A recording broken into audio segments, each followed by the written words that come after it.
Comment est-ce que vous allez? J'ai dû refaire cette intro étant donné que la première fois que je l'ai faite, je me suis éclatée contre la barre du volet. Attendez, il faut que je me montre quand même. J'avais posé ça sur le canapé où je suis et du coup je me suis éclatée lamentablement dessus. Ça fait extrêmement mal. Je déconseille.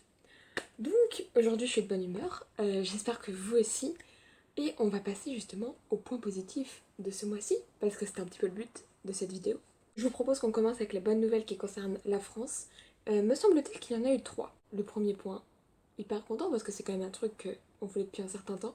Le congé paternité, il est passé de 14 jours à 28 jours. C'est super parce que c'est encore un progrès, même si c'est pas parfait, c'est encore un progrès pour justement cette égalité homme-femme au niveau de la maternité et de la paternité. Donc c'est un bon point. En deuxième point, ce mois-ci, on a aussi appris qui serait la prochaine personne à diriger le Louvre. Du coup, ce musée il existe depuis 228 ans, ce qui est énorme. Et la prochaine personne qui le dirigera, c'est une femme et c'est la toute première femme à diriger le Louvre. Du coup, en 228 ans d'existence, ça manque un petit peu quand même qu'une femme le dirige, enfin.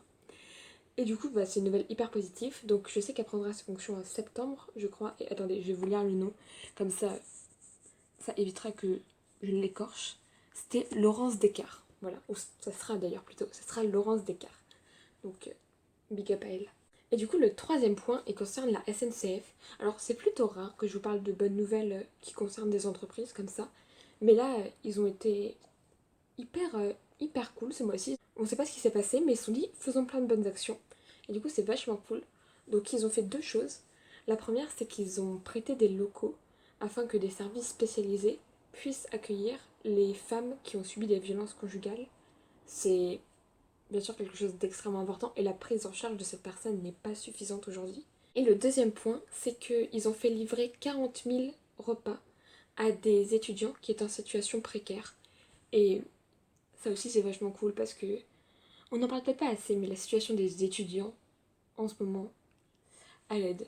Vraiment l'un des trucs les moins pris en charge, donc encore très cool. Je propose qu'on élargisse peu à peu le cercle. Donc pour rester en Europe, du coup il y a eu la Belgique ce mois-ci. La Belgique a récupéré 22 000 armes à feu et a choisi de les recycler. Alors les armes à feu, je sais pas exactement, j'ai pas réussi à trouver où est-ce que ça avait été récupéré. Je pense pas qu'il y avait 22 000 personnes qui les possédaient illégalement, donc je sais pas trop comment. Mais le fait qu'il y ait moins d'armes à feu et que ça soit recyclé, c'est quand même des vachement bonnes nouvelles qui méritent d'être annoncées. Cinquième point, bien sûr très important, ce mois-ci au Royaume-Uni, il y a eu l'annonce de la fin des thérapies de conversion. Il me semble que j'en avais déjà parlé dans d'autres vidéos parce qu'en ce moment c'est un truc que les pays interdisent beaucoup en masse. Plus les pays l'interdisent, mieux c'est. En gros, les thérapies de conversion, c'est tout simplement quand des personnes sont homosexuelles ou bisexuelles ou pansexuelles. Bref, qu'elles ont une sexualité qui n'est pas hétérosexuelle, en fait, tout simplement. C'est des sortes de camps d'hôpital psychiatrique, ça peut dépendre un peu des structures, où on les envoie pour les faire changer. Ce qui évidemment est totalement con. Mais au-delà de ça, le problème c'est qu'en plus ces personnes généralement ne choisissent pas d'y aller volontairement. Et, euh, et c'est un problème, donc moins il y en a, plus c'est interdit, mieux c'est. Comme on vient de parler du Royaume-Uni, j'ai envie de vous parler, sixième point d'ailleurs je crois, oui on est au sixième point, j'ai envie de vous parler des États-Unis. Aux États-Unis, encore une super nouvelle, ils ont interdit aux animaleries d'acheter des chiots qui ont été produits en usine. En gros, il y a un gros délire très malsain d'industrialisation des animaux en fait. En mode, faut en produire le plus possible pour en vendre le plus possible, tout ça. Ce qui est affreux parce que, rappelons-le quand même, un animal, ce n'est pas un jouet, c'est un être vivant qui a besoin de propriétaires qui s'occupent bien de lui et qui n'a pas à être maltraité tant qu'il n'a pas de propriétaire en fait. C'est pas comme ça que ça se passe. Donc, c'est une super nouvelle que ça aussi ça soit interdit. Ensuite, 7, au Chili, extrêmement bonne nouvelle aussi, il y a une loi qui est passée pour dire que la prochaine assemblée devrait être paritaire. La paritaire, c'est le fait d'avoir 50% d'hommes et 50% de femmes. C'est très important parce que sinon, il y a toujours un déséquilibre en mode, il y a toujours plus de politiciens hommes. La parité, c'est pas la meilleure idée et l'idée finale vers laquelle il faut se diriger, mais pour le moment, en fait, on en a besoin pour avoir vraiment une situation égale entre les femmes et les hommes. Donc ensuite, on va passer en Équateur. Ça, j'ai trouvé ça exceptionnel. En fait, en gros, c'est même deux bons points réunis en un. Il y a une femme du coup qui s'appelle Guadeloupe Lurie, je suis pas exactement sûre de la prononciation de son nom, j'espère que je l'écorche pas, qui a été élue présidente de l'Assemblée nationale. Pourquoi c'est important? Déjà parce que c'est une femme et qu'il y en a eu très peu. Je sais plus si c'est la première ou pas, mais en tout cas je sais qu'il y en a eu peu, des femmes qui ont été présidentes de l'Assemblée. Mais aussi parce que ça montre un changement écologique vis-à-vis de ce pays. En gros, cette femme, il y a 12 ans, elle a fait de la prison pour terrorisme écologique. Elle s'est attaquée à des industries qui exploitaient le pétrole et à cause de ça, elle a été emprisonnée. Le fait que aujourd'hui elle soit présidente de l'Assemblée, c'est un fort symbole. Avant, ceux qui dirigeaient, c'est ceux qui exploitaient le pétrole. Maintenant, c'est ceux qui sont pour l'écologie.